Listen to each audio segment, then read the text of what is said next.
Good afternoon. Above na when I watching. I think I can and say ya mara gị mma. Ọ bụ na ị na-anakpuola ife dị mma nakpuo na nwere ọ bụkwa na-emu anya ị nọrọ gbọ emozikwa anya na ọkwa mmadụ ka nna ji emozikwa anya ọ bụ na ịmụ anya si m amụ m maka na mụ wazi na onwe m amụ m iyetegi na dawe Igbo eze ụmụ iyo orimili dọla Abraham afọ me ụzọma ụbọchị a kencha bụ ụmụ St. Michael afọ na-edoyala iru. You are highly welcome. Nnọọrị nne biko abalị a achọghị m igbu oge anyị ga-aga straight. Eze nwaanyị English, you are welcome. Innocent nwanne ụbọchị amaka ekene m Jerry ọzọ emena biko ife a mee na Rivers State one eze nwaanyị asịkwa na ọ sịrọ chọọchị asị na chọọchị asịrọ ịghọtago ma land of one ma ndị si na family covenant with God fada ndị otie mana that video na fa aga sinsi nyaa ịghọtago the video na-aga anyị na-akụ ya ache na egwuregwu until ndị a wee bịa gbaa shrine the woman ọkụ agbasịa the shrine ọkụ datin ndị a mere o wutere m ị na-ewe nsikwa oke na ọ dị oke ka anyị neba ya anya ịghọtago etu nsi wee fụ dị ije ka m bịalụ ka anyị kwuo maka ya. So once again ana m asị gị welcome to tonight's program. Aka m bụkwa eze ụmụ iyo dawe Igbo orimili dọla ngwa ka anyị were ya ka o si wee dị ịghọtago Pretty ka ije Casey Francis, you are welcome. Now oge emepe kamera anyị fụ oge akpọrọ nwaanyị a sị ka ọ bịa gosifa the place ndị a storm nke the woman and the woman na-emekwa ife ụka asa onye ụka ọ bụ ịma onwe ndị na-eme omenala n'ụzọ ụka ya bụkarị ndị a na-abụ ndị white garment churches. Ife ji nwee white garment a bụ ọ bụrụ na ị ga-emenwu ya by compete na Anglican na ndị otie imepe your individual one kama ọ na-eme operate ndị Sabat yetego ọ ka esi wee siti dị ọnụ ịghọtago ọ bụkwa na eche eme na emebe ife sista oche dị iche sista ife dị na yetego esi na-eme ya ndị broda na-emekwa nkefa baya pastọ so mana ife niile abụ from dibia ghọọ pastọ from eze nwaanyị eme ife sista onye ọbụla ghọtara ya na ife wute m n'ime ife niile abụ datina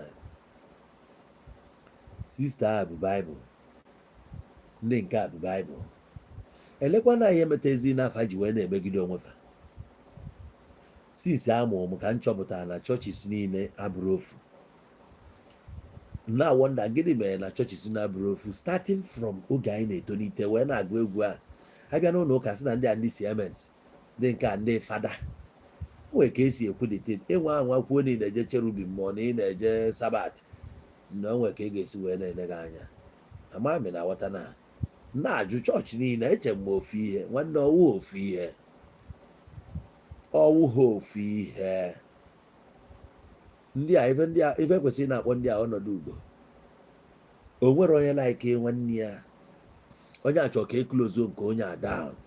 A na-agụ egwu a mgbe anyị dị small fada telefonu bụ tinye azụ gbamgbam si ebe nsi ebula akpịlị bịa fefe ose n'anya okay. Efu a na-akpọ ndị katọlik taa nwe 900 acres of land totally 900 acres of land.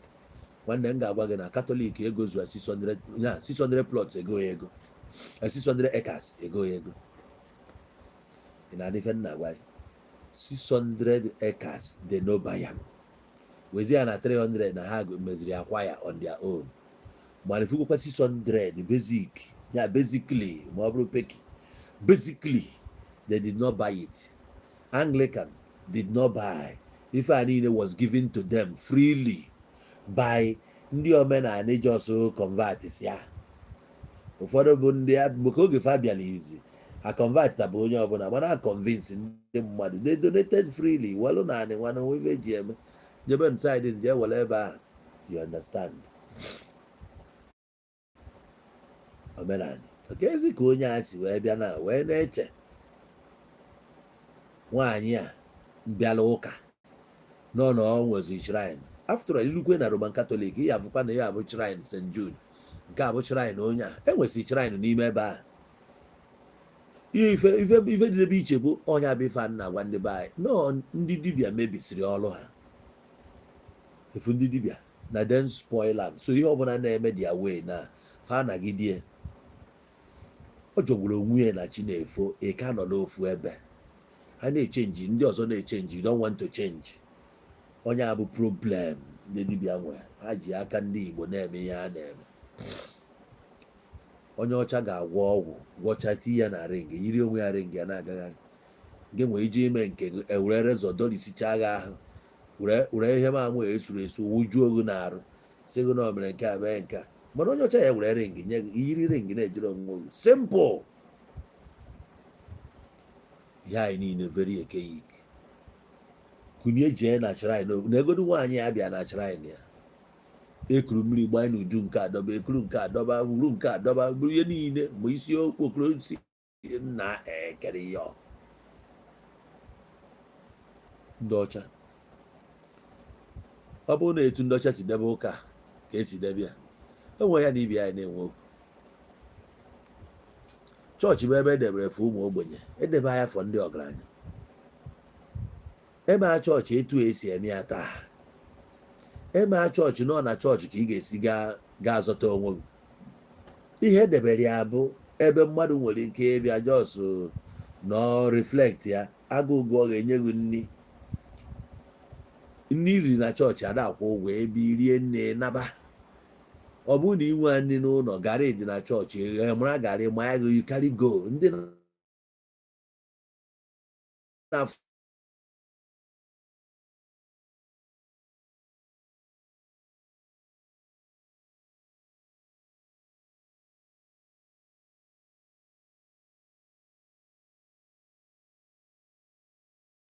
ha ka gosipụ onwe ha ka akpọ onwe ha asị chọọchị a nọlụfụ na nke a na-eme ọfụma karịa ya achọ ka esi plọt ọ chọọ ife eme to bring them down onye abụ ife a na-play out n'one na Rivers State ịnọ wee bụrụ my pastor lead that contingent ma ọ lead the squad jee ebe a na-emebisi the woman ana m ene ka m fụ okpokoro isi mmadụ afọrọ m na-ene anya ka m fụ ihe nwere ike iji condemn the woman onwe ihe mfu is just mmiri agbanyere n'udu na ụmụ ihe dịgasị aṅa you know anyị afro picture ndị mmadụ edebechara ebe a were pin matọbasị ya na ife ndị otie afụọ nke ekechiri ekechi ma nke anụrụ anụmọ ndị otie ịghọtana nwaanyị bụ eze nwaanyị na-emere ihe ya ya abụ ọrụ ndị mmiri ka ọ na-alụ na ọjọọ yiri ihe oyi mana ebe nsi afọ otu ndị dibịa na ndị otie bụ na amụrụ nka mmadụ ga-esi ga abịa na shrine egwu a na-atụ ya shrine ga-adịrọ neat na-esi achọba nkakwụ nwụrụ anwụ inwere ya achọba oke nwụrụ anwụ inwere ya ọchịcha ọ dị ya chinchi ọ dị ya nnụnụ dị iche iche ewetalụghị nke wetara agha ahụ isi ọcha wetara agha nduru onwe nke wetafọlụgụ nke nwụọ etu ya n'ihu ebe a ha ncha na-esi ọkụkọ igburu since how many months ugbeni akadibịa ka ọ ga-abụ onye bịa ka ọ fụ na alụsị gị na-aṅụ ọbara ọgụ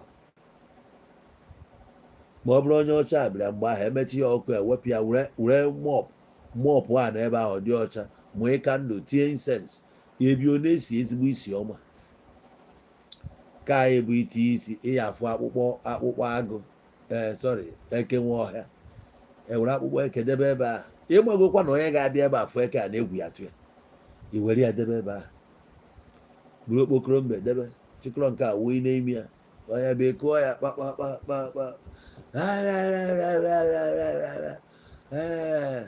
na ndụ ka a na-ekwu ndụ adịkwa onye enwe nke atụrụ ogbu ya ọ bụ emezie ya gịnị ya ebe ha ka a na-akọgheri rutin everyday ịma ya obi ebụrụ onwe ya bụ ọbịa chi ya nwoke chigha azụ nachiga eme ebe isi nachiga jee dozie okwu wit onye gị na ya nwere ma ọ bụrụ na nwere ihe na-afụ jee dozie with your friend jee dozie with your man jee dozie with onye dị onye anyị iji mesị bịa ka ịfụ ọ mara na ị na-afụ ụzọ eziokwu na o nwere ihe efu o jechaa pụta gị na ya dọ na ana enye ya kaụnsilin iwu abụọ na ya achịrị ha wụọ na ana iwu abụọ na ya aṅụ kaikai wụọ ọjị ahụ abụrụgo ihe mgbe ochie many people ada atọ ọjị because of nicotine dị n'ime ya ụfọdụ nwechara health issues ọ bụ onye ọbụla na-atazi ọjị ahụ kịta ọba ichenji na ya ma echenji ya bụ ọjị iwu ọbụla mmata dị ọjị bịakwa ịwa afa awọ so ofu ọjị ahụ wụrụ anya akọva dị hode kaikai ya na-egote were agọ mmụọ ọ bụ enye mmụọ ahụ ihe na-esi mmụọ mụ na ya na-eme ihe ọ na-aṅụkwa ezigbo nkwụ mkpọ Jameson na mụ na ya na-aṅụ ya maka mma edebe Jameson bụrụ kaikai nye ya ọ ya kpatara na ị ga-eje ịgba afa mgbe ụfọdụ arapụ ị na-agwa gị okwu biznes ịbịa na-agwa gị okwu nwa etubara ime 5 years ego anaghịtasị gị n'onwere nwa agbọghọbịa egburu na famili gị 1920 ngịrị mezie nke egburu onye a gị na-eme ha bụ nwaada a na-ekwu okwu ọ sị na ya eme ya gị ọ na-enwe ada onye bụ nwaada ọma ugburi ee ụmụnne ya egburi ọ hapụ ụmụnne ya ọgba ahụ ụgwọ ọ wee bụrụ ụmụ nwa na-amụ anya ka ọ na-abịa agbụ ịgbatanye nne gị na-abụ ọgbọ ịgbatanye ahụ ụgwọ wee bụrụ mmụnwa jenzi afa ka ebe ewe ụgwọ na jezu ike biko na-agba m ụgwọ gịnị ka ị chọrọ ka nye gị ihe ị na-eri ka nke ihe eri nweta ọkụkọ mgbuolu ị na-eri ọkụkọ mgbe oyi bịa buru ya nna eneghị anyị buru ya na dibịa ọ na-achọ ime upgrade ọhịa ka ndị ụka ji amanye ụlọ aka n'anya etu odimaje si wee machị ụlọ aka n'anya mgbe ọ na-agba ọsọ o nweghị unu megbu ọ bụ ide eme mgbe ọbụla na ada eme abrakadabra mesọ ntị mgbe anyị fim ka afịa nwaanyị a wee nọrọ na wee ndị a wee bịa humiliate the woman because na ndị chọọchị afọ onwe ha na nnata ose ọjị ndị na-eje ụka afọ onwe ha n'anya kwena mgbe Ebuka Obi na Lazarus na-apị ya esendịkwa onye bịara agbaghị eki na agbaghị eki Ebuka jiri fọk onye na-ọfụchara ha ncha ịfụ anya ọ dị oge ife eluziri ya mara na chọọchị sendịrị ya oge chọọchị sendịrị ka agwụ ya nachighị azụ na Jizọs dekatara Judas o wesịa nna ịmakwana ihe echi ime mee ya n'oge adọrọ na Judas o spendbego ego o sigo n'ime ego ahụ ndị akwụrụ ya jee gbaa anyị ka nke ọlụ na akụkọ na ihe akọọlụ ụnụ na Baịbụl na aghọta ya ọfụma ihe kpatara Judas ji lee Jizọs nyanwa nọ o nidiri ego onwego commitment nyanwa nọ into real estate mụ na ya aghọta ya nchọrọ ọkịta ka emebe real estate ọ nọ into real estate Judas ya ka o ji anakọta ndị mmadụ ego okonuko ya ka o ji wee lee Jizọs were ego ya jee kwụ ụgwọ ana dị ya mkpa aka ejisigo na Baịbụl na o ji wee lechaa Jizọs jezie jee granda n'ebe a ka ọ kwụrụ onwe ya ụdọ were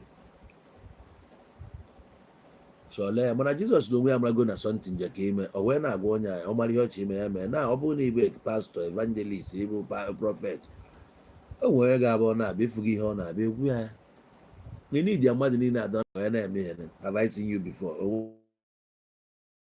o nwere ndị na-abụ fa nọkọta fa muvu the tin ezi efe ozi fa ekunye fa ga-abata na kọmpaụnd kpọọ afa agwafa ya na ozi fa afọ ndị ama ụnụ before they don't know you from here mana a ga-esi obodo dị fa wee bịa ha zisie dị ozi ha anabakwa jụọ ese ọ bụrụ na nnukwu nna gị ụka dị jụọ ọnya ọ bụrụ na onwe onye ịma dị from 80 years and above na-ajụ ọnya ma ihe ahụ kwuru ọ bụ eziokwu etu a ka fa si eje oge abata na bụ unu ọ bụrụ na onwe efefe afọ ajụọ o nwere onye dị ona na this family ọ na-asị mba, asị na onye a na-anụ ya anụ na this family n'osisi somewhere anụta dị ebe a ọ na-ege ntị, ọ na-ama onye ọ bụ ịghọtago, ọ na-ama onye ọ bụ enweziri ike ọ na-akpọ mpụ ụnụ jụọ ya ọ sị mana onye a na-ekwu ibe a na ọ nụtara di mana nwaanyị ọ nakwa anụgha dị mgbe a this that asị oke na nwaanyị a nwere ife dị ona ọ debe na this compound na o nwere ihe o nyiri ebe a ma na o nwere ihe o bubatara ebe a na datin na-ekwu okwu nọọ ya ka ha fụ ya ka ha ji wee bịa efu na a ga-ese ndị mmadụ na-abụ ịtọ ejee n'obodo a na-anụ nwaanyị ma ọ jee ebe nna ya jee jụọ ese nwaanyị ahụ ekweta yes na ihe dị ona dị agwa ya ngwa ya bịa ka ọ wepụ ya na ihe dị ona na-enye nsogbu ọgụ dị ona ịma na ezighị bụ pịọ ọ bụrụ arenji original a ka ndị abịazi mee adulterate na because of na a na-achụ ego, monetization of spirituality which turns to be religion and Christianity anyị na-ekwu okwu today. Ya afụzi onye na-ekwu eziokwu, pastọ a na-ekwu eziokwu and so on and so forth. Oge anyị mee program earlier ka mmadụ na-asị na ya sọpọtụrụ Ebuka Obi no real estate ka ọ na-eme ya this and that, wee na-agwa ya that pastọ ekwesịrị ịbụ a businessman. Ị ga-abụ a businessman ma ọ bụrụ na ị chọrọ ịrụ ọrụ eziokwu ka ị rụọ ya ka Jizọs, ị ga-agbakọta ihe niile azụ fesie ọrụ a ana ego ama na-adịghị n'aka ife ị ga-edoneti onwe gị bụ for charity. Yes, ị ga-agbakọta nne gị na nna gị azụ ebe a ka esi dị ebe ahụ. Ị ga-arapụ nne gị na nna gị, rapụ ụwa niile, jụọ ụwa, buru obo ya soro ya ọhịa ọ gwara gị. Carry your cross and follow me. You will be features of men, ndị na-akụta mmadụ for the kingdom of Christ. Ọ bụkwa kingdom of God, not for the kingdom of Christ. So if I have another entity na-emere onwe ya afa, ị ga-abụ onye ga-agbakọta ụwa azụ, ị nọ na buying and selling. Because ime ha na onwe gị engage into buying and selling or divide your attention. Imagine a pastor na-eme real estate, otu a na-arụ na nga ọkpala, engineers no answerable to you. Ịghọtago, inwe site manager, inwere ndị na-eje supervising, ndị na-eme nke a ma ndị otie. Most of ihe na-ego, ụfọdụ bụ ngị nwa na supply, ego simenti, ego concrete, ngị na ndị a nọ na-alụ iwe dị ona ha na-akpụgharị. Onwe nke anyị alụọ ịbịa mee inspect ruo standard ị chọrọ ịkpọọ the man, gịnị ya nwere ike from ndị a nwebe exchange of word.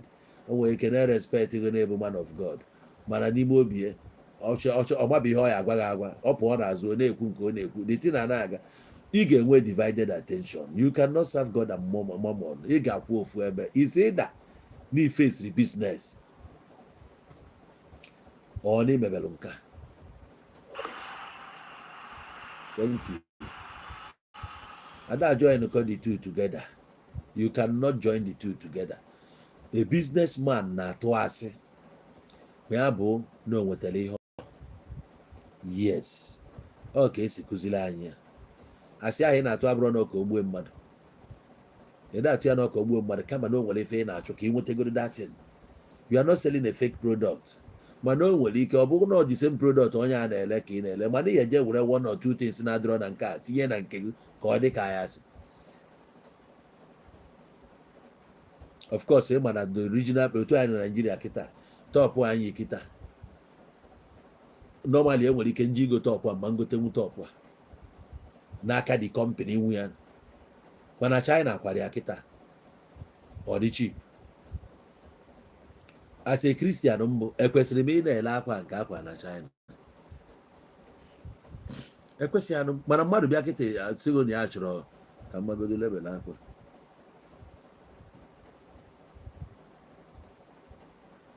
Maazị m ihe ọ bụ mba amarịrị ihe ọ bụ amosnua because na okwu ka anyị na-ekwu, ihe ọ bụla anyị na-ekwu anyị ga na-substantiate ya.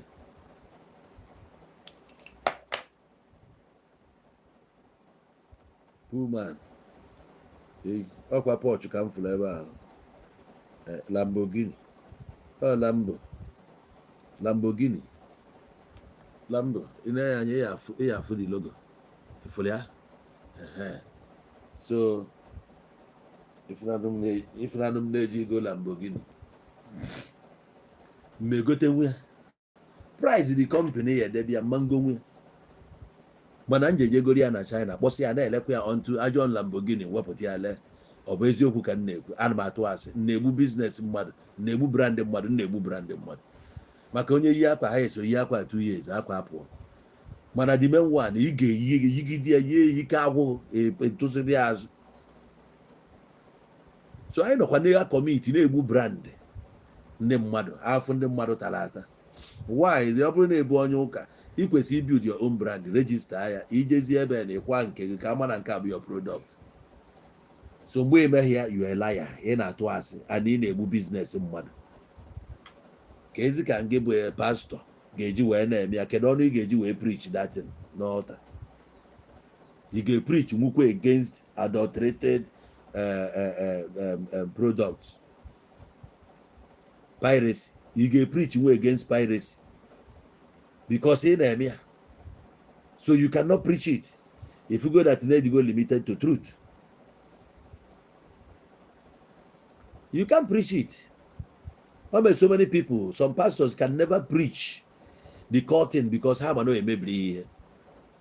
That's why Jagwa that no sili ike tak efu a pastor aga asị ka eje eluigwe okwete ma even no more than okwete no they are qualified to go there. Ihe niile a na-akọ bụ easier said than done. They are talking. Those ones that will come and condemn alcohol go to their fridge. Some people here will still tell you na ha nwere pastor, ụkọchukwu, father, evangelist, prophet, elder na-akụzicha Bible mana ije na friji efu nke bụ nkwụ na ndị ya bụ ha yipụ ogologo akwa ha yiri trọza nkịtị yiri cheti banye moto ha pụọ ebe ha na-eje ụfọdụ na-eje rigide aka rigwuo buru nwaanyị tagwuo di ya wee nachi ya takwa azụ so kedu onye na-aghọrọ ibi ya. You cannot, as a businessman, make your heaven. You cannot. That particular heaven in the Bible. Don't want you to qualify with you. Even that heaven in the Bible. I could go mad on Egg. He has no idea about 144,000. You got an number for everybody. And when gospel and about the beatitudes, blessed are the merciful, for they shall obtain mercy. Ihe nke a pụtara na ihe kwere ka ị ga-ewe ọ bụrụ na ịbụ onye na-emere ndị mmadụ ebere mụrakwa na ị ga-erisive kwa ebere at the end. Ọ bụ onye abụrụ mkpụrụ ego ka ị ga-aghọrọ. Blessed are the pure in heart, for they shall see God. Blessed are the poor, for the kingdom of God is theirs.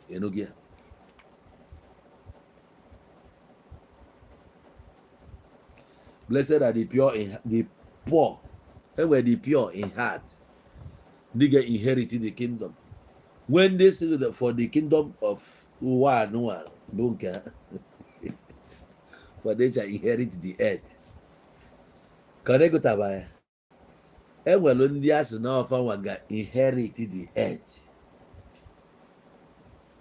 That is blessed though. Blessed are the meek. Blessed are the poor. Blessed are the pure in heart. Blessed are the merciful. Blessed are the itu a case where the bechaya onye obuna ketroke. If una mmadụ sị gị na ihe eje anyway, doesn't mean or like wrong. No, the Bible stipulated here. No, that kingdom I have one for everybody. And it doesn't still make you a bad person. So when I say, where will you spend your eternity? However, even Amma Jehovah has said, you can live forever in paradise on earth. On Agabaza asking na new earth, yeah, new world. I think it's a new world order. And anyone will go new world. You don't know. Iman will go new world. The world ochie na nke kita abụọzi ofu. Ekwe na afụ ndị Gen Z si ụmụazị kita. Gosi na ndị a na from that generation apụgo. World a na-ekwu okwu ya bụ ebe a kọrọ ahịfịa mmiri pond na ndị ochie. No, ọ bụrụ rivers. ọ bụrụ ife a ka a na-ekwu. Wọd a na-ekwu bụ nke anyị nọ n'ime ya kịta, kọmputa ịghọta ihe a na-ekwu. Nwa obere oge kịta onwe ezi nwaanyị ọbụla si na ya bụ akwụna ya na-agba aka ahịa kuloda mma akọwalụ ya ọfụma na ka ịghọta ihe a na-agwa ichere anyị ka na-eme ya na-abịa chere m na echeela m. Ị na-anya kịta ị ya afụ na ka m were ana Igbo maatụ na otu Ọnịcha nọ for example, ka m were Ọnịcha maatụ, enwe big girls kwụnwụrụ ụgwọ ụlọ nke aka ha. Any girl ọbụla kwụnwụrụ ụgwọ ụlọ nke aka ya na Ọnịcha na biri onwe ya self-con, ije nene the girl ọ ga-enwerịrị dido na abụ. Some ladies nụsịrị di ọfụ di ha na-agbaje China na-anata ya, young girls ndị nụrụ di in the last 10 years, 3/4 of them na-use dido.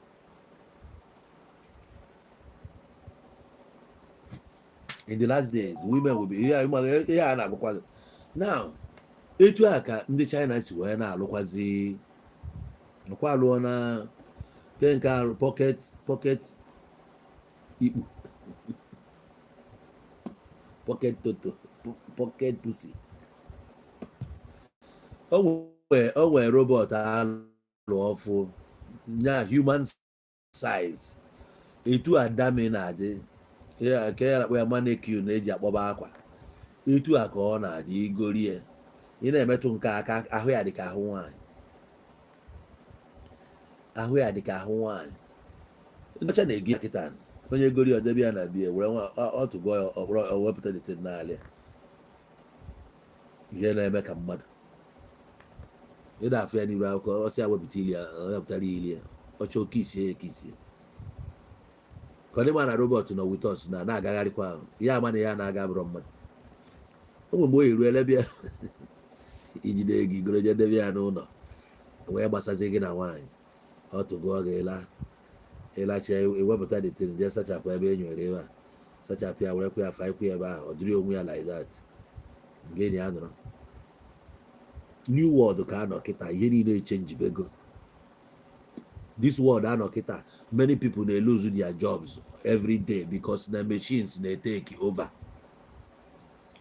Otu a ka esi create more apps eji enyere life aka. Life a na-agbanarị gị, fụ na ọ na-agbanarị gị agbanarị, na-enye anya ọ na-apụ, ọ gbanarị gị ma na belong to that world anọ n'ime. Ọ ya bụ na mmadụ apụọ na n'ihe a na-eme ego analog. That new world ahụ prophesied mgbe a dị ha agwaghị that Jesus is coming as a savior, and that Jesus has come. Ị na-eche ya ka ọ bịa asị mmadụ, ọ bịazi asị mmadụ, ọ bịazi a new way of life. I am the way, the truth, and the life. Ịghọtago? Kịta ka Jizọs bịa. Ịjụ onwe gị, ọ bụrụ na Jizọs ga-abịa asị mmadụ, if ị ga-ajụ onwe gị, is he coming to which country? Ọ na-abịa na South Africa ka e wee xenophobia gbuo onye? Ọ na-eje na Iran ka akụbakwa asịrị Strait of Hormuz tụọ ya bọmbụ? Ọ na-eje na Russia onye emewe ihe dị na Islakovovic na Ukraine tụkwekwa bọmbụ fekarịa ofu? Ọ bụ Israel be ha nụ ka ọ na-eje? Ebee ka iche ka ọ bịa? Ọ na-abịa for the world, and ọ bịa go for the world. Internet enwe ebe ọ na-ada arụ ọrụ, technology na everywhere, machines are taking over. You can survive today without being na-emetụ efi aka to sell efi. You can be efi merchant for 3 years. Ị na-ele efi na mana aka ga-emetụba dị efi, ịbịabada ebe ahụ efi ahụ n'anya, ịnọ online na-eri ya. Onye chọọ efi one call ka ị ga-eme, nna ka size unu nwe, unu ga-etinyelu m efi ya, ị na-ediri m enwe supply 300 cows this weekend, sibute ya na Owerri ebe dị ona ebe dị ona. Asịghị oke, onye ga akaụntụ kwụọ ụgwọ a supply ya dị efi. Onye na-ego a na-ekwu na afụ gị ya nke nwa ka ọma nke nwa nya ngwugwu ka a sị na ihe nwa kere ngwugwu ma onye kere ya eriri ma ngwugwu ma onye kere ya ịghọtago eriri ma ngwugwu ma onye kere ya onye gụrụ ego dị kọnzuma ma nke nwa mazi sọọsụ isi enweta ya so ka ezi ka o siri pọsịbụl ịgba ha moto ị bịaghị ebe a oke ka isi wee mịa ị nọghị ebe a na-azụ efi ya ịfụrọ dị ya ọ teknọlọji Jizọs mere ọ dị possible. There is nothing God cannot do. What Jesus cannot do does not exist. So Jesus can arụ ọrụ a na mana ọ na-alụ ya in a different way mana ịghọta anya new world ka nọ ihe niile echenji na you don't need to be there. You can be here and there at the same time because with ihe iji n'aka you have the world in your pocket. Ebe gị na onye Amerịka nwere ike ị na-akpa nkata ọ na-enye gị na ihe na-eme kịta agbanyere gị na-afụ ya anya ka ị nọ dị ya efu ihe niile mere dị ya after 3 minutes ọ kụziri onye Germany akpọ gị na-afụ nke na-eme na Germany, onye nọ na Korea akpọ gị na-afụ, onye nọ na Japan akpọ gị na-afụ, China, Cote d'Ivoire, ebe dị iche iche ị na-afụ ya. The world nọ within you. O mere ya ka ọ dị nso, ka ọ dị mfe, ka ị rapụ ị na-ebe oke akwa ị na-ebe, ka ihe ọzọ ị na-achọgharị ị ka ji eke yik hand wee soro ihe nke a na-eme. Onye abụ problem ndị dibịa na ndị eze nwaanyị nwe. They refuse to advance. Imagine iji ebe dibịa fụ ka ọ debe laptop, ikwu oke ya afa gị ebe a chọọ profile 1 or 2 apụta, ọ sị gị na-ekwe ihe ọ na-afụ n'ọfụkwa na ịbụ graduate isi aka ọ sị na ọ nọ na profile gị ebe a. Ị mara dibịa na ị ga-afụ ya sị digital one, asị ọbụla ọ na-esi itigo mgbe anyị ga na-ege ege. Ọkwa onye eze Jizọs agụọla akwụkwọ mana ọ na-eri ọnụ ọnụ bahoba nsa ewepụ soludo ihe kịta ọka esi itigo ọrụ ya yagha etu esi na-elodu ego ndị POS bụ oloducha ya ọsịgị na ọkịta ka mensi o siri bịa ya na-esiri mensi ya na-esiri ya n'otu a ka onye a si bịa kịta na onye a nyere ya kịta bụ o ji 500,000 wee bịa kene ya si ya jisi ike na ụmụazị ọ na-arụrụ ọrụ ọ na-esiri mensi ya na-esiri ya eke ọlụ eke ọ na-esi iti ọlụ nke ya ọ na-esi iti mgbe ọ jekwa akwụkwọ. Imagine ijezibe dibịa ịfụ nwa ka ọ dọba laptọpụ na-emegasị fedi ya sọ ya na-ajụ ihe ọbụkwa dibịa na-agwaghị na ya da-alụ ụdị ndị a na-alụ. After all, o nwere ndị ji okpokoro mbe wee na-agba afa, nwee ndị ji nke ugiri, o nwere ndị ji coins, o nwere ndị ji ego ayọrọ. At the same time ọkwa ofu ihe aka ya agbakwa gị. So ekwesị ka a na-echenji ife a bụ mgbe ọbụla ya eme na esi na ndị mmiri anyị arụ ọrụ mmiri gịnị dịrị ya. Ife onye tara ahụ ozugbo, onye tara ahụ na-achaghị anya bịa ihe ya agbara ya n'afọ dị iche, onye rijuru afọ bịa egwu ya na-enemisi ebe a na-eme bizines. Mana onye nke a bịa bụrụ ọrụ ndị mmiri a jere na ancestral cause na-esogharị ya maka iyi na ọchị agha. Egwu uche wayo kwuru na-egwuzi onye ọbụla. Ọ bụ ihe ahụ na-eprich abụzi ihe a na-eme. Akwa ị na-aghọta unu refuse to update to upgrade your life. That's why o ji wee dị ona ndị a wee nwee the audacity wee jekwu nwaanyị a wee na-ebusasị ihe ọ na-eme. Anọ pastor na-lead that people eje ebe ahụ na-akọgheri ihe ọ na-akọgheri na land of one eji wee chọpụta na young boys na anwụsịsị which kind nonsense dị ya. So why not Jesus he preserve life ndị a unu make covenant then nwaanyị a anụ nwa bịala ụbọchị a mere na covenant unu ji break ya na young youth now. So covenant unu mere na unu aya eme ihe dị ona unu emeke nwa covenant with God unu ahụ ka onye unu ego ka development bata n'obodo unu. Covenant unu mekiri bụ onwe nwa unu bụ president, onwe nke na contest, onwe nke pụtara bụrụ gọvanọ Rivers State, onwe nke na-manage NNPC, onwe nke na-manage FIRS, onwe ha nke bụ inspector general police. Ka ọ dị nka covenant unu rich onye ma bụ unu apart from seaport a na-ekwu dị na onwe ma ihe bụ one. Who knows one? Ị na-eme na unu rich the covenant. Jealousy and envy ka ị nwee ebe dị woman nọ. Unu na fight onwe unu, fight ba na onwe unu. Onye ngwasị agha webata onwe ya n'ime ụlọ na kpọọ unu nọ Jesu ike ị na-agbagharị. akpuo mmụọ ọbụla butere ego esetụlụ ya, ọ bụ na o bute ego zuo ike.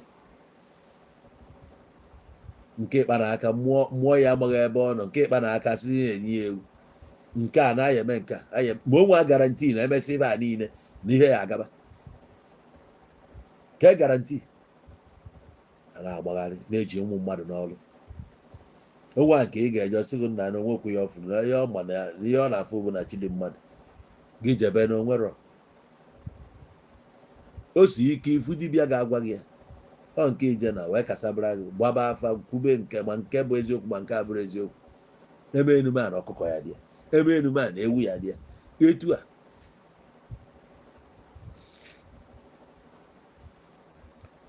ka ndị mmadụ ghọta, ọ bụrụ na ịma na ịbụ eze nwaanyị, nwaanyị na-ekwu na ọ dị registered, na ya registered business ya register as eze nwaanyị, ọ bụ na o register ya na onye abịala ihe abịa mee this thing o respect ozikwa the law, which na nwaanyị a nwere ike issue for damages.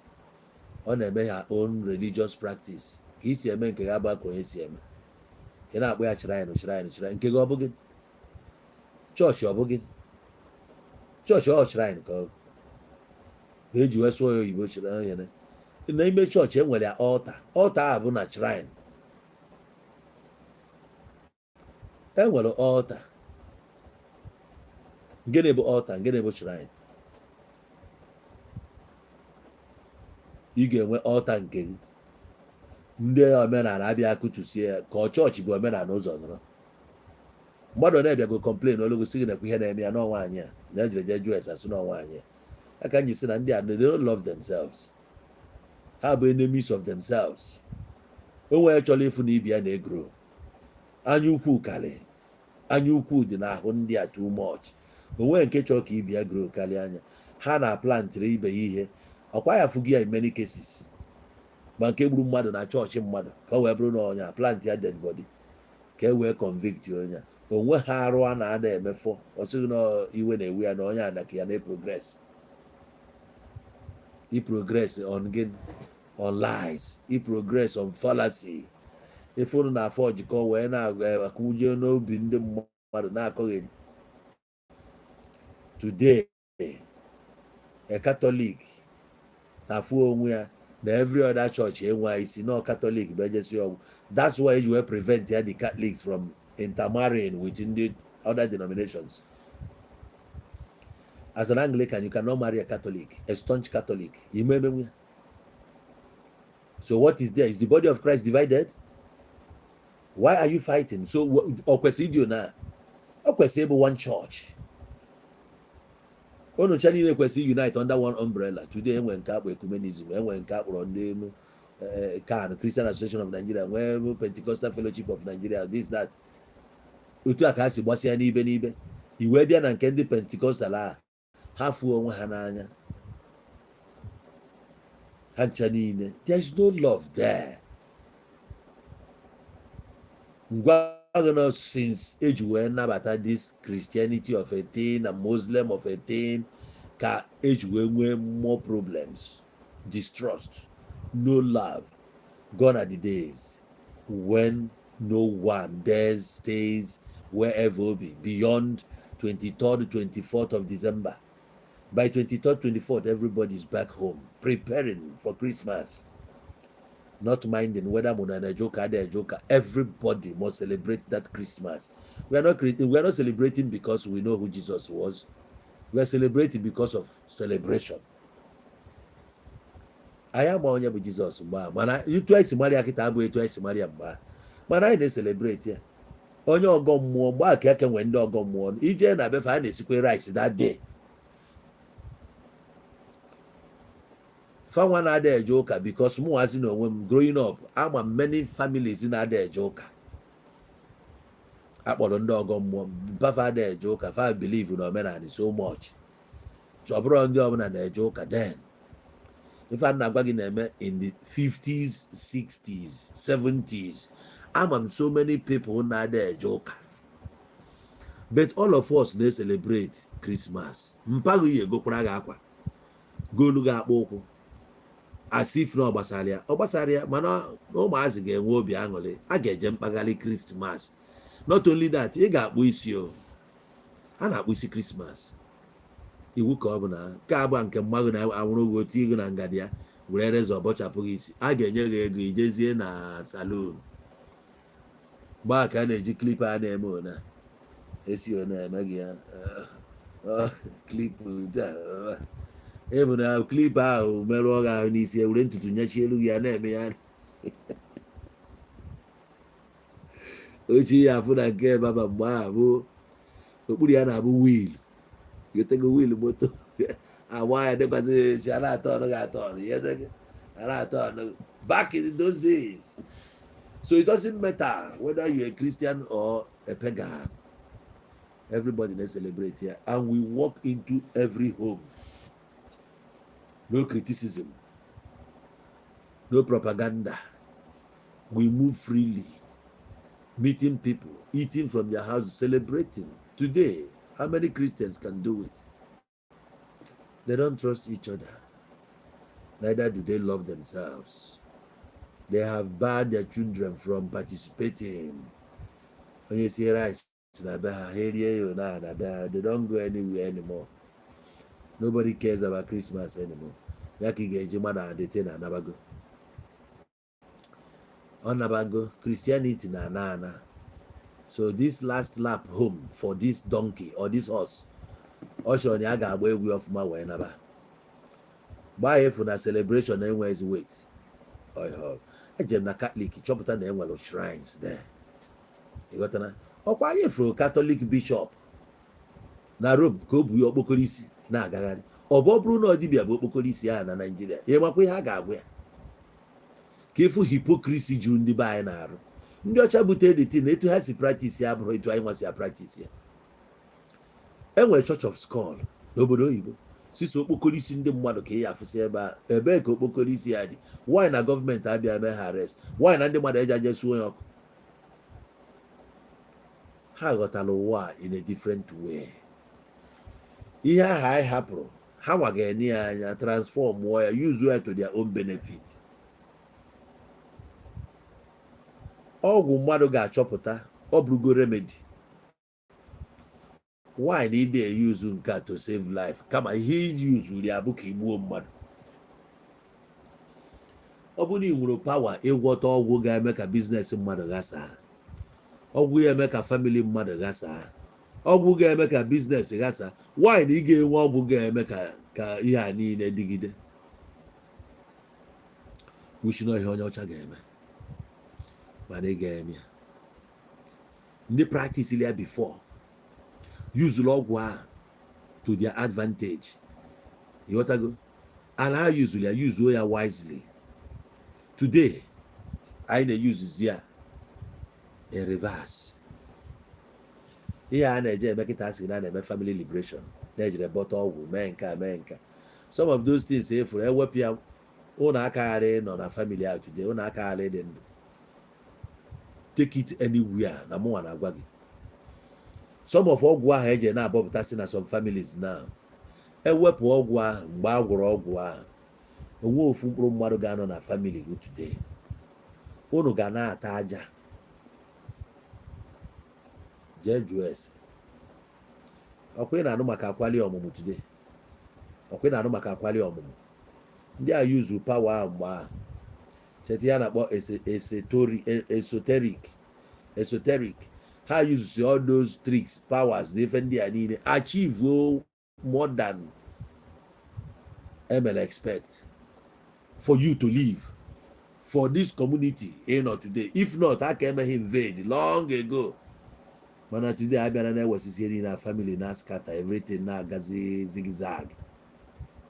Chena need the very amai. Nge wazi boy no today. Na no rombo ni. Ogwe na agwo nke ya egbu mmadụ egbu. Iwetere nye ule gwọrịa mmadụ je debere mmadụ ibi ya, onye ahụ tụrụ na datin o destroy onye ahụ nwụọ. Inyere poison agba ya na mmanya, onye ahụ nwụọ. O nweghị ihe na-eme fọrọ obi ọjọọ. Obi ọjọọ. Why are we like this? Why are we so wicked? Why are we so dark at heart? Why is it that we cry when somebody progresses? Why is it we don't want to hear any good news about anybody? It's just us, all about us. Too bad. Yet we claim to be Christians. You go to church on Sunday. Why are you going there? Every Sunday you are there. What is the effect? Can you gain? Can you difference? Can you hear again? You guys the same lifestyle, you guys the same result, you guys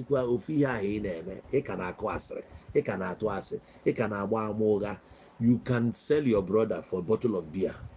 Some information seen out of excitement. Buifega, it destroy a life for somebody somewhere, but you don't care. You care about yourself, what you can gain now. Does that make you a Christian?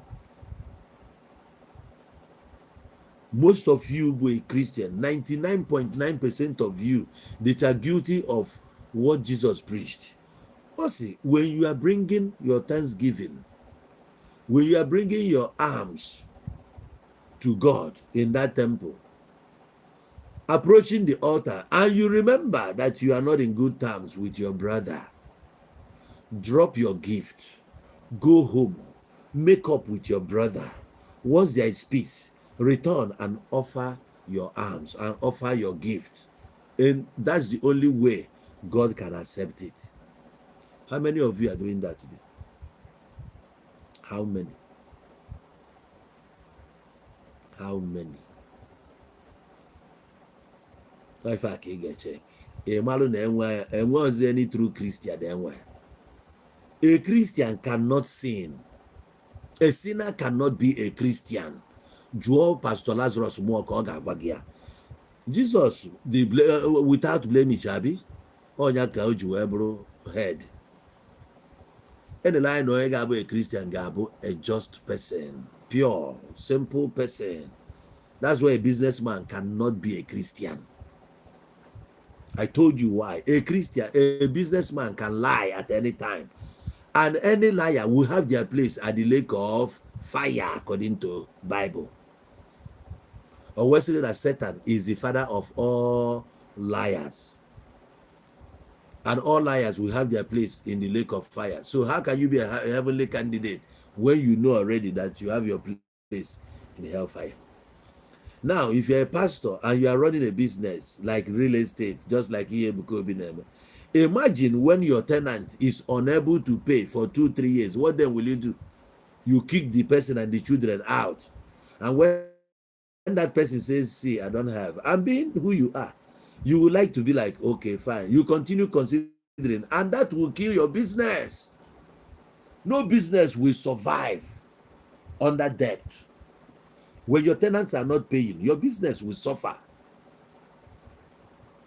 If you are another water Christianity into business, the two are local.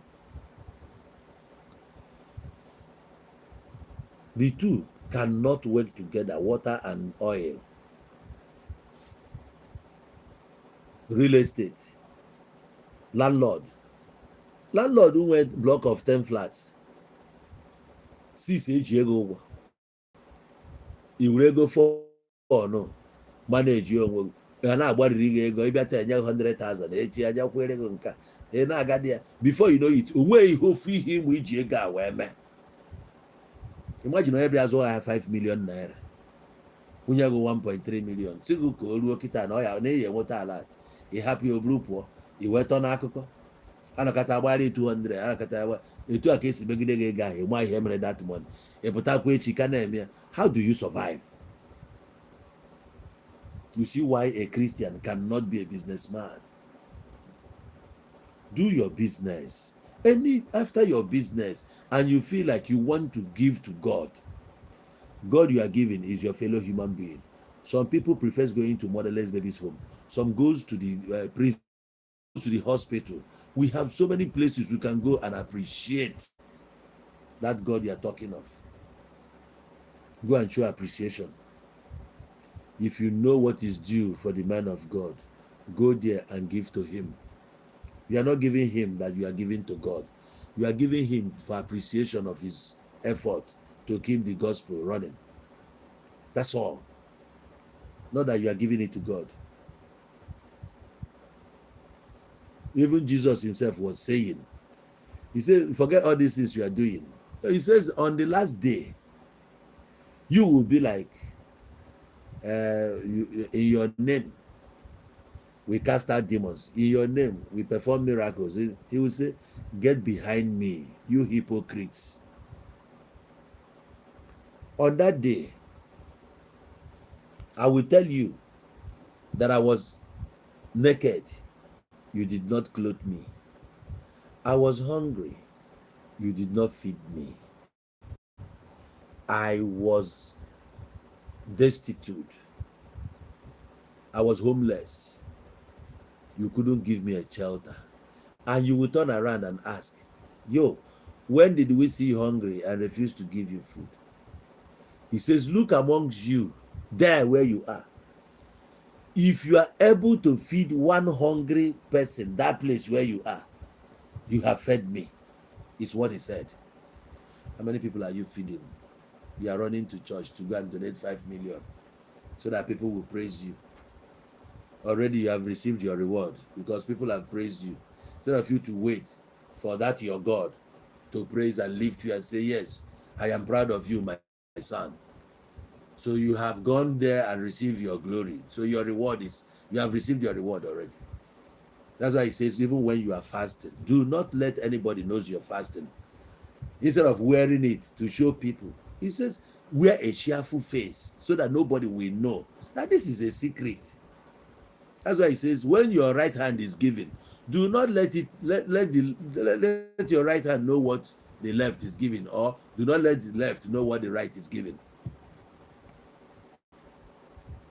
That is the scriptures. So today we don't have any Christian in the business arena.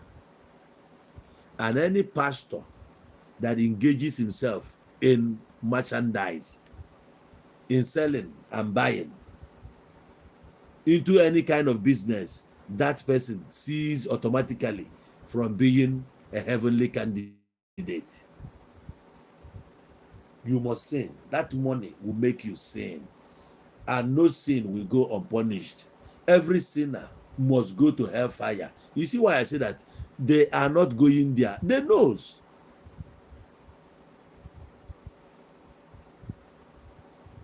Check out how much they are spending to buy jets, to build their churches. You are building it for who? Did Jesus build any? So you know more than Jesus. You know more than Jesus, who did not have a ministry.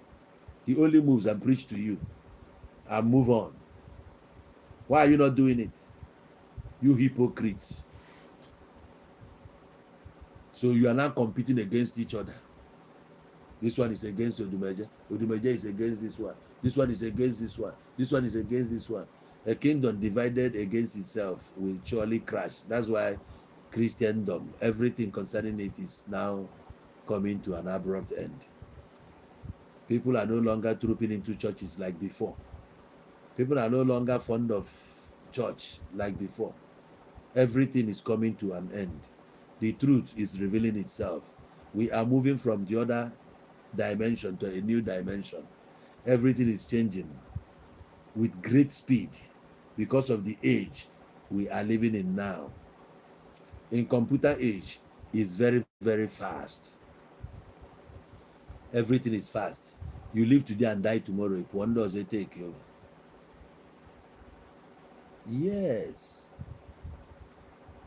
The kind of life I need be now. When they cook noodles the other day, people name me and actually hear the fast. Somebody here, the kid, actually went it. Can go through processes. I get you when you go the real food. I hear it never fast. A blue tea, a mellow game, a beautiful bread, a try, just like that. That's why we don't last anymore.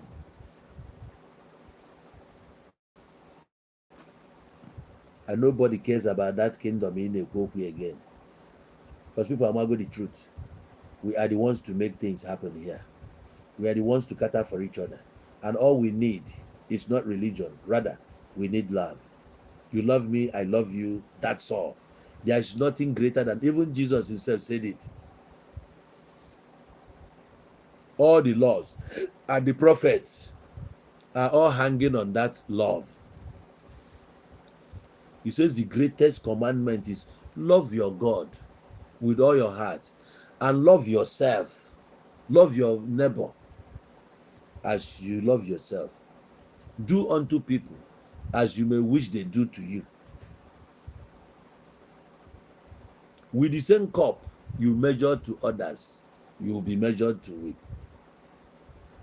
The same cup.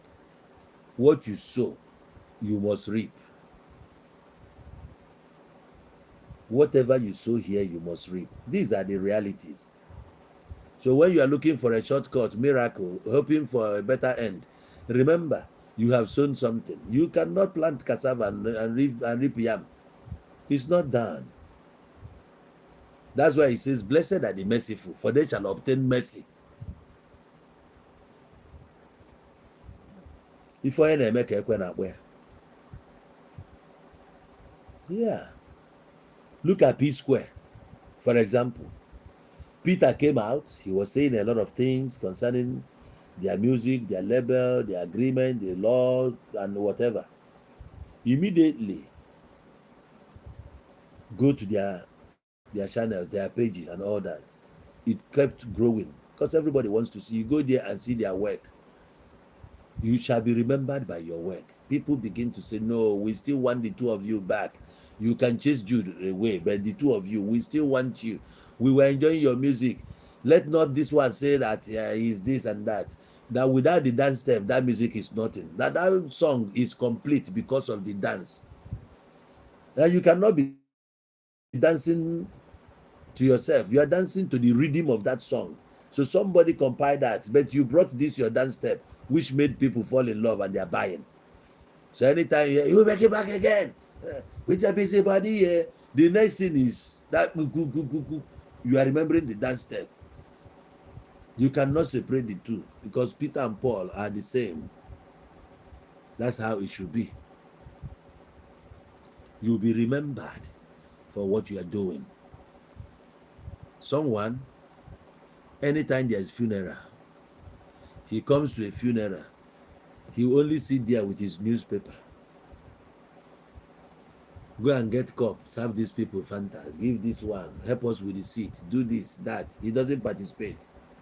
He only sits there with his newspaper. Back in the days when newspaper was, so when you want to prove to people that you're educated, you always go with like 3 or 4 newspapers: Punch, the Sun, Tribune, Champion.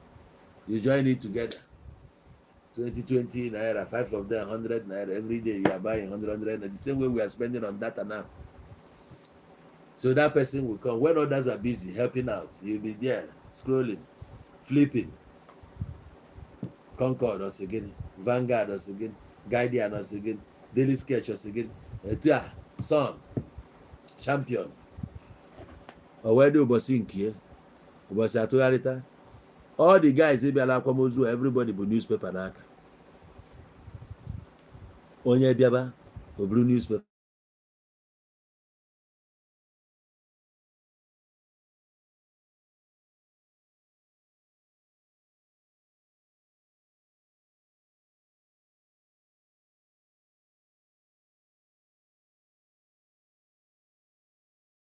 Nke edonana eburu newspaper you like ikpodi isi n'ala ị na-agụ newspaper a na-asị n'ala ị na-agụ newspaper a na-aka ụka ka anyị guzo ọtọ ka anyị guzo ọtọ onye ọbụla dọ n'ala ị malụ na efe ị na-eme.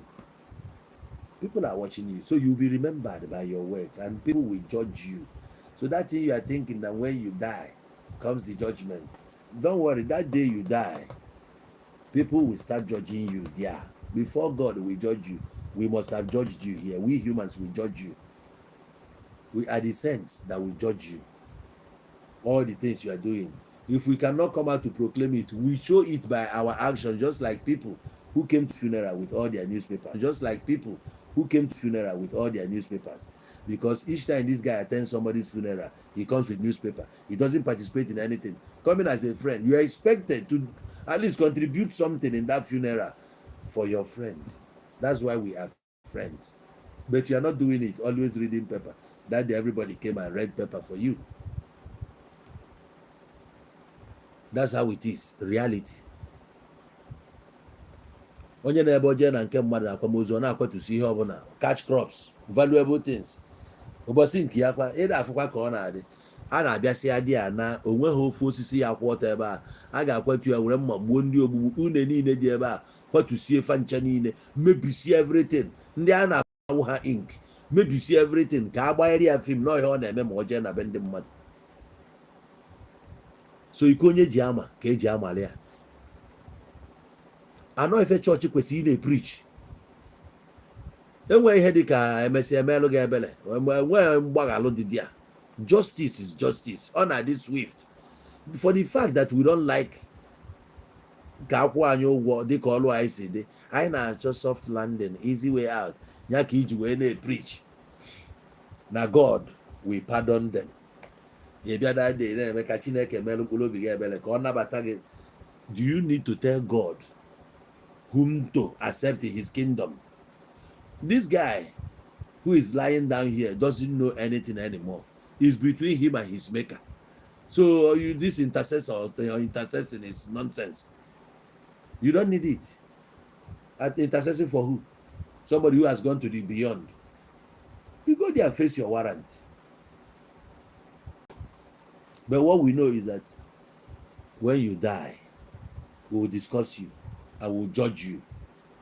Sometimes we judge you here before we send you to that side. These days we don't like sending people that side anymore. What we do is worry about it.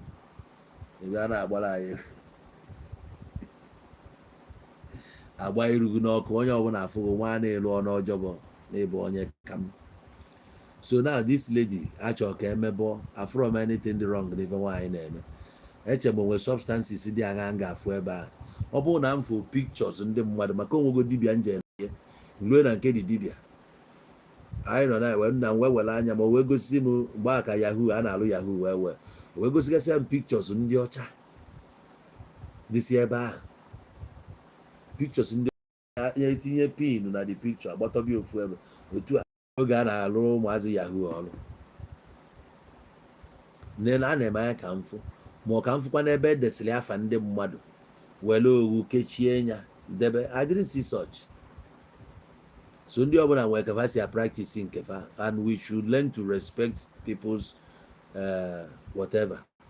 You cannot always gị nwa bụ a Christian ịda afụ onwe gị mgbe ọbụla na na-emegbu gị emegbu mana ọ gị ka eme ndị mmadụ ya ọjọọ. Abịa na castigate gị ka a castigate. O si ike ifu ebe ndị omenala ga-apụta na asị Jesus power, powerless power, Satan power, super. They don't have time. They face their life. But you are making noise every day. Ogboni power, Babalawo power, powerless power. Why are you doing this? If somebody is doing it to you, you turn around. They are fighting the kingdom of God. They are antichrist. They are fighting the body of Christ. But you started it. Now you don't want that ministry to be returned to you. No, that devil is a liar. It must come back to you. What goes around comes around. That's how it is. You dish to me, don't worry, I will dish up to you. Oh God. Unu ga-ebu ụzọ na-ebe na castigate. Ọ bụ na Jesus nwere power, how can you say na shrine na can stop the youth from progressing? How can this woman stop it? If she has that power to stop it, that means that woman should be studied. Yes, you need to worship that woman. If she has that kind of power, worship her so that you can use that power and empower the community.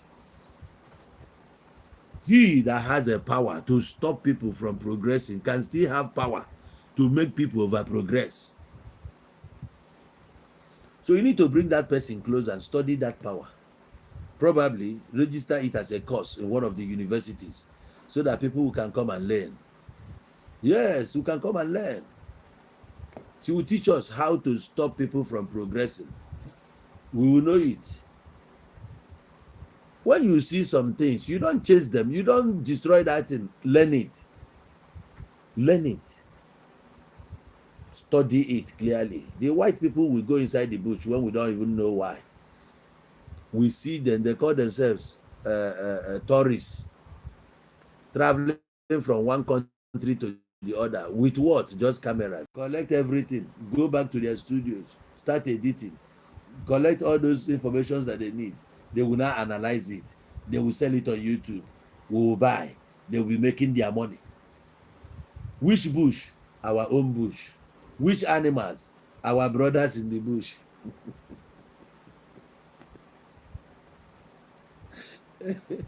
When we catch antelope, we want to eat it. We catch a python, we want to kill it. Instead of mounting camera and study it, so that the young ones will learn. But what do we know? Do we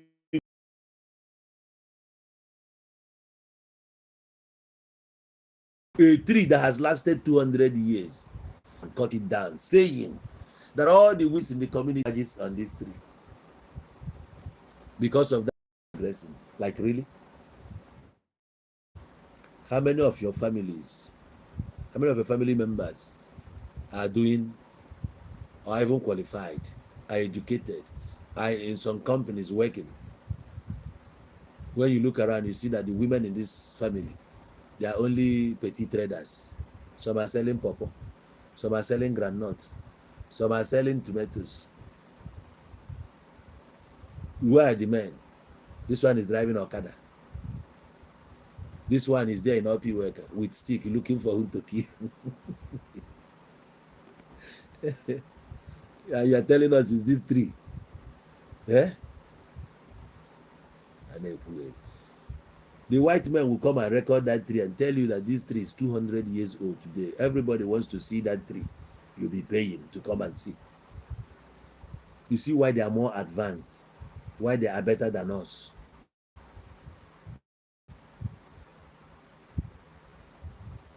It's their lifestyle that they brought here when they came here with their own medicines and whatever to come and save some people. They came and introduced their own education. We saw it then like they are forcing it. They are forcing it. Today, have we not embraced it? When we are running away from what is it called? Slavery. Are we not enslaving ourselves now? We offer ourselves to them and make them turn us into their own slaves. You've heard what is happening in the Arab world, but you will still go there. You want to be a caregiver. One day they will give you to a dog so that a dog can be fucking you. Because this is what they are doing. Sometimes you see one lady jump from top building and just the end. Just decide to end her life. That's how she ended. You know before going there. What took you there? What took you all the way from Nigeria to that country? Just because you want to go and be working to make money. Oh. Why didn't Jesus give you that money here? So that you don't travel. Are you not a child of God? Did God not know that you want to travel? Was God not seeing your position? Was he not seeing your suffering? All your prayers, why was he not intervening? So now we have just made ourselves a willing tool, like we are ready to become slaves again. Back then, we are seeing it that like they are forcing us. They came here, they did this. It's their nature. They want to use you for good. That's why America is where they are today, and now it's to the benefit of the entire world. They will use some people to build. Isi gada, no isi onye gada. Ihe anyị na-achọ bụ maka ihe ofu onye nwụrụ ka e were isi mmadụ 2,000 because of one man. Mana onye ọcha n'idiri isi mmadụ 2,000, mụ n'idiri mmadụ 2,000 ka o wee rụpụta ihe kọmpani ndị mmadụ ga-abịa na-arụ ọrụ. Efuru ihe dị iche. Ofu onye nwụrụ si na ga-eji isi mmadụ 2,000 wee nie. Mana onye ọcha ji mmadụ 2,000 wee mebe company save grow many lives today. Were iwe ghọta ihe nna agwa anyị bụ ndị ojii, ụdị mmụọ na-akọntrol anyị, ụdị mmadụ anyị bụ jealousy, short-sightedness, ignoramus. Ọ ya na-enye anyị nsogbu. Daalụ. ekwucha na m ihe nche ikwu nwezi onye nwere ajụjụ ọjụọ ọkwa na inwe ajụjụ n'o ya anyị nwere ike ịnakpu X-Blaze ka ihe na-eme ha jụụ tap on the screen ma ọ bụrụ na ị nọ na YouTube tap on the screen. So when them don't let anybody deceive you, eh? A Christian cannot be a businessman to avoid lying. Yes. Once you start lying, you have lost the glory of God according to Christian belief or Christian doctrine. If you're a Christian, you are not expected to lie. So as a businessman, you must lie. You must disappoint. That money they have paid to your account, and you know that these goods, you will not be able to supply it this week. Will you tell these people to give you 3 weeks? You know they will collect their money and buy from elsewhere, but you keep postponing because you know how much you are going to gain. You keep lying. You are coming on ever. They got to ask as a Christian. They got now wow as a businessman. They got now wow. Ị ga-anakọtanwu ndị mmadụ ego na-supply ngwa buy plane wuo isi na China. And what for you? As a businessman, no will go you gbanyụọ your phone. Amabel, how are you? I wrote you, no response. You gbanyụọ your phone, like I don't want to receive call from anyone. I just want my head to calm down. Where are you? In a hotel. Formerly Christians, they didn't like hotel. With their mouth, Fabu hotel. How can a Christian go to a hotel? What are you doing in a hotel? You ask them, is hotel meant for people in the world only? He says, no, the Christian will not go there. Hotel, today, those Catholic priests and even all of them, they all have most of them has hotels to their names. Personal hotels that's giving them money. These are the people that condemned cell phone, social media. They condemned social media before. Finally, they are even using it more than us now. That's where they are conducting their services now, passing informations. They said before it was demonic. That this thing is capable of destroying homes. It's capable of destroying your mentality. It's capable of making this and that. Finally, today, they are the ones making use of it now. So I wish that our native doctors will find a way to add change. Let there be change, transformation in whatever you are doing. As time changes, we must change with time. That's how it is. Change is the only thing that is constant. So why don't you change with time? Upgrade your shrine, remove those feathers, clean that place up, look for incense, right? Paint it, make it simple. Stop making us fear. We come to your shrine, maybe for consultation, but we are seeing a different thing. For me to know that you have slaughtered a cow, a goat, a chicken, a snake. What for? What do I need it for? All I need is for you to tell me, can you proffer solution to my problems? I don't need all these chicken feathers and stuff. Why is it now for ofu one-story building? What for? With ọbara dị sị na ya. Mmụọ a na-enye ihe ahụ iwu mekọtara ọbara ya dị n'ọfọ ahụ wee kweta. Emewe itinye tupu ọbara ya eficha ya ka ọ dị ọcha. Ka ebupụta ọfọ ebe a. Ụmụ ọfọ wuru ebupụta esi n'ala nke a na ọ dịkwa active, ese over active. Okpokpo chaplet abụrụ okpokpo okwe. Okpokpo ọfọ abụ anọ na-alụkazi. Okay. I know it's a local job. Why I'm sorry, but I will advise you to sue these people. Sue for damages. They will pay. They will pay because you are practicing what you are practicing. If they don't want it, they will just tell you to pack up and leave. And for the fact that you own that place, you built it, you are not there disturbing anybody. And they didn't come with any warrant, not even from any chief. This is a pastor leading them out of jealousy. So that woman should sue them. 5 billion or 500 billion. A pastor on a covenant. gị na-eme covenant with God ma ime nwa covenant with ezigbo ihe ka ihe covenant ume with God ka ihe God na reward unu mechaa covenant youth na now God did not protect the youths so ihe mere na o protect ya bụ na nwaanyị a pụtaziri finally rụọ shrine ahụ meziri no protect nwa youths unu from dying shrine ahụ meziri that na development abatara na be unu ọkwa ya mad people everywhere mfenye ma ya malia ka ọ dịgodu m sure abalị a aka m bụkwa Igbo eze ụmụ iyo $1 million chai